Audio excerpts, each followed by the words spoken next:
Yo, what's going on, you guys? It's your boy Bill Mahari here, representing Mahari Nation Sports Podcast. Much love to the entire LDBC and the entire basketball community. You understand what I'm saying? Tonight is game one of the NBA Finals between the Miami Heat versus the Los Angeles Lakers. We finally got it, you guys. We're about to crown a new NBA champion, and for this video here, I'm gonna give my preview of what to expect in these NBA finals. Obviously, this is the first. I think this is the first finals where we had both teams that didn't make the playoffs the previous year now in the NBA finals, ready to compete for a championship. And obviously, this is a team. Both these teams have different contrasted styles, and they both play very different ways, but they're very good at what they do. But the Lakers are obviously the favorites. The team that pretty much came in with the expectations of a championship on their back, and now they've made it to the NBA Finals. And for LeBron James, this is his 10th NBA Finals. For the Miami Heat, this is their first trip back to the finals since 2014. And for Eric Spoelstra, this is basically his fifth NBA finals appearance of his coaching career, which is very wonderful to really see what's happening. But there's going to be a lot of storylines in these finals there, you guys, because you know Eric Spoelstra is going against LeBron James, a guy that he pretty much coached, from 2010 all the way up to 2014, made the NBA Finals four times, won two championships in the process. But this is going to be a very interesting series because, the way I look at this series is simply this, though, you guys. Both these teams play, various styles here. Now, you know that the Lakers pretty much lean on their two superstars of both Anthony Davis and LeBron James. Okay. Now, LeBron is still, one of the best players in the NBA, no doubt about it. But Anthony Davis is pretty much the guy that starts everything for the Los Angeles Lakers. And there's no denying the fact that without, Anthony Davis, doing its job scoring, rebounding, and influencing his princes on defense, the Lakers would not be in the finals right now. Uh, you know that both LeBron and Anthony Davis are going to have the most of the attention on Miami's defensive game planning. But the things I'm going to be watching from the Lakers is that the other guys, like the Rondos, who's won a championship, the Danny Greens, who have championship level experience, guys like that, and then KCP, you know. Kuzma and even possibly J.R. Smith, they need to go out and pretty much produce. You know what I'm saying?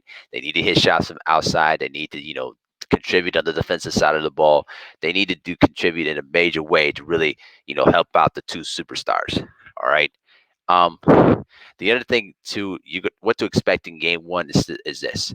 This is going to be pretty much a fill out process because both these teams have not faced each other in this shortened, condensed bubble season, and we're going to see how LeBron is going to approach things. The thing that Miami likes to do is pretty much trap, and they pretty much like to play either zone or man to man defense. Now, if LeBron is going to get trapped a lot, or probably is going to get set up for charging fouls, the thing with LeBron has to do is pretty much counter it by hitting open jump shots or just, pretty much finding the open teammate when he gets double teamed. And I think that's where you're going to see some of that in tonight's game one. Now, in terms of Miami side of things, they've been pretty much one of the, surprising stories of these playoffs. Coming in as pretty much as the fifth seed, defeating the Milwaukee Bucks in the second round, and then also defeating against the Boston Celtics in the conference final. The thing what I like about what the Miami Heat is that Miami, relies a lot on their perimeter shooting, but they have really good players that can really make these possible. With Bam Adebayo, patrolling the paint, blocking shots, rebounding, scoring inside. Jimmy Butler proving once again he's still one of the best two-way players in the game and pretty much validating his point of his status in the NBA. Then he had the sharpshooting trio of Duncan Robinson and Tyler Chiro who can get hot from the outside. And you still got Gordon Dragic who always finds a way to go left and finish with his left hand, even if you try to force him right. Um, the thing that I will be looking for from Miami is how they're going to game plan against LeBron James and how are they going to try to pressure Anthony Davis and LeBron James to make the other guys on the court beat them. Now, the big thing that the Lakers are going to have the advantage of is pretty much the rebounding because you got Anthony Davis, you got JaVale McGee and Dwight Howard. And I think the big adjustment that was critical for the Lakers is that they put basically Anthony Davis back to the power forward position and basically allowed Dwight Howard to pretty much do some of the work on the inside. Now we'll see if Miami goes small, that they'll put Anthony Davis back on the center position. The other thing that I will be, particularly looking for is, how is Eric Spoelstra going to try to, game plan against LeBron? Now, yes, he was this coach for, for those seasons when they were making finals appearances and winning championships together. But you got to remember, there's a bit of incentive on the Miami side of things, particularly how, the Big Three era came to an end.